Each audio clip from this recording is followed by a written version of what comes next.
Assalamualaikum warahmatullahi wabarakatuh. Perkenalkan, nama saya Alfi Rizky Ramadhani dengan NIM 7211419082. Di sini, saya dari Rombel Akuntansi A 2019 Universitas Negeri Semarang. Saya akan sedikit memaparkan mengenai materi bab 8, yaitu mengenai informasi dalam praktik. Materi yang pertama yaitu ada informasi sebagai salah satu faktor penting penentu keberhasilan. Ronald, yaitu seorang dari perusahaan konsultan terbesar di Amerika, memperkenalkan istilah Critical Success Factor atau CSF atau faktor penting penentu keberhasilan. Nah, terdapat beberapa aktivitas penting yang akan menentukan keberhasilan atau kegagalan bagi semua jenis organisasi. Faktor penting keberhasilan ini dapat berbeda-beda pada setiap organisasi. Nah, selanjutnya yaitu ada sistem pemrosesan transaksi. Ini merupakan model sistem pemrosesan transaksi. Nah, unsur-unsur input, transformasi, dan output dari sistem fisik perusahaan berada di bagian bawah. Selanjutnya, data dikumpulkan dari sistem fisik dan lingkungan, kemudian dimasukkan dalam basis data. Peranti lunak pemrosesan transaksi mengubah data menjadi informasi bagi manajemen perusahaan dan bagi individu-individu serta organisasi-organisasi dalam lingkungan perusahaan. Selanjutnya, sistem pemrosesan transaksi ini digunakan untuk menjelaskan sistem informasi yang mengumpulkan data serta menguraikan aktivitas perusahaan mengubah data menjadi informasi. Nah, selanjutnya ada subsistem utama dari sistem distribusi. Unsur-unsur dari sistem distribusi yaitu ada 4. Yang pertama ada pelanggan, kedua pemasok, ketiga ruang persediaan bahan baku, dan yang keempat ada manajemen. Selanjutnya yaitu ada sistem yang memenuhi pesanan pelanggan. Di sini ada 4. Yang pertama yaitu ada sistem entry pesanan. Ini memasukkan pesanan pelanggan ke dalam sistem. Yang kedua ada sistem persediaan. Di sini memelihara catatan persediaan. Dan yang ketiga ada sistem penagihan. Sistem penagihan ini membuat faktur pelanggan. Dan yang keempat ada sistem piutang dagang yang menagih uang dari para pelanggan.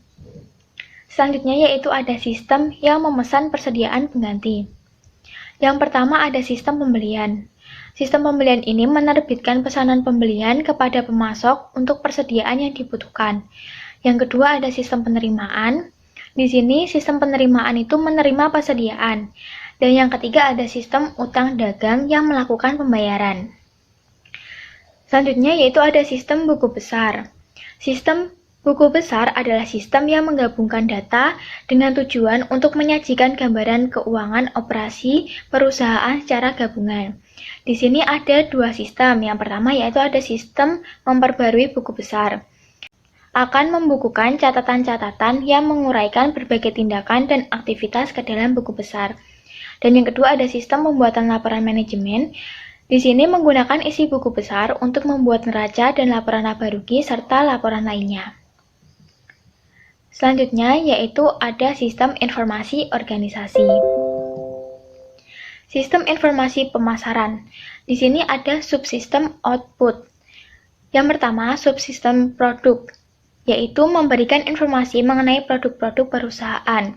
Yang kedua ada subsistem lokal, yaitu jaringan distribusi perusahaan. Yang ketiga ada subsistem promosi, yaitu iklan dan aktivitas penjualan pribadi perusahaan. Dan yang keempat ada subsistem harga, yang membantu manajer mengambil keputusan harga. Dan yang kelima yaitu ada subsistem bauran integrasi. Di sini memungkinkan para manajer mengembangkan strategi yang mempertimbangkan pengaruh gabungan dari unsur-unsur di atas. Selanjutnya di sini ada subsistem input. Subsistem input ini ada 2. Yang pertama yaitu subsistem riset pemasaran. Di sini mengumpulkan data internal dan lingkungan dengan melakukan studi-studi kasus. Yang kedua ada subsistem inteligensi pemasaran, yaitu mengumpulkan data lingkungan yang berfungsi untuk menjaga manajemen tetap terinformasi mengenai aktivitas para pesaing dan pelanggan perusahaan dan unsur-unsur lain yang dapat mempengaruhi operasi pemasaran. Materi selanjutnya yaitu ada sistem informasi sumber daya manusia. Di sini memberikan informasi kepada seluruh manajer perusahaan yang berkaitan dengan sumber daya manusia perusahaan. Yang kedua ada sistem informasi Manufaktur, yaitu memberikan informasi kepada seluruh manajer perusahaan yang berkaitan dengan operasi manufaktur perusahaan tersebut. Selanjutnya yaitu ada informasi keuangan. Sistem informasi keuangan ini memberikan informasi kepada seluruh manajer perusahaan yang berkaitan dengan aktivitas keuangan perusahaan. Dan ada sistem informasi eksekutif. Di sini sistem informasi eksekutif itu yaitu suatu sistem yang memberikan informasi kepada para manajer di tingkat yang lebih tinggi atas kinerja perusahaan secara keseluruhan. Materi yang selanjutnya yaitu ada manajemen hubungan pelanggan. Manajemen hubungan pelanggan adalah manajemen hubungan antara perusahaan dengan pelanggan, sehingga baik perusahaan maupun pelanggan akan menerima nilai maksimum dari hubungan ini. Selanjutnya yaitu ada data warehousing. Nah, karakteristik data warehouse ini ada 4. Yang pertama yaitu ada kapasitas penyimpanan sangat besar.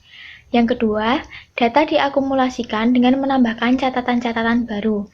Bukunya dijaga tetap saling mutakhir dengan memperbarui catatan-catatan yang sudah ada dengan informasi baru. Yang ketiga ada data dapat diambil dengan mudah. Yang keempat yaitu data sepenuhnya digunakan untuk pengambilan keputusan dan tidak digunakan dalam operasi perusahaan sehari-hari. Selanjutnya yaitu bagaimana data disimpan dalam data warehouse. Nah, di sini ada yang pertama tabel dimensi. Ini tuh merupakan penyimpanan data, pengidentifikasian, dan deskriptif. Yang kedua ada tabel fakta yang berisi ukuran kuantitatif sebuah entitas, objek, atau aktivitas. Dan yang ketiga ada paket informasi yaitu mengidentifikasi semua dimensi yang akan digunakan dalam analisis suatu aktivitas tertentu. Selanjutnya yaitu penyampaian informasi.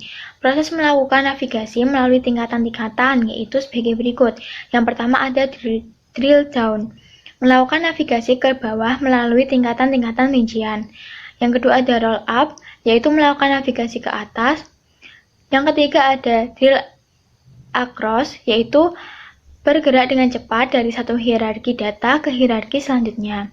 Dan yang keempat ada drill through, yaitu berangkat dari tingkatan ringkasan ke tingkatan terendah data yang terinci.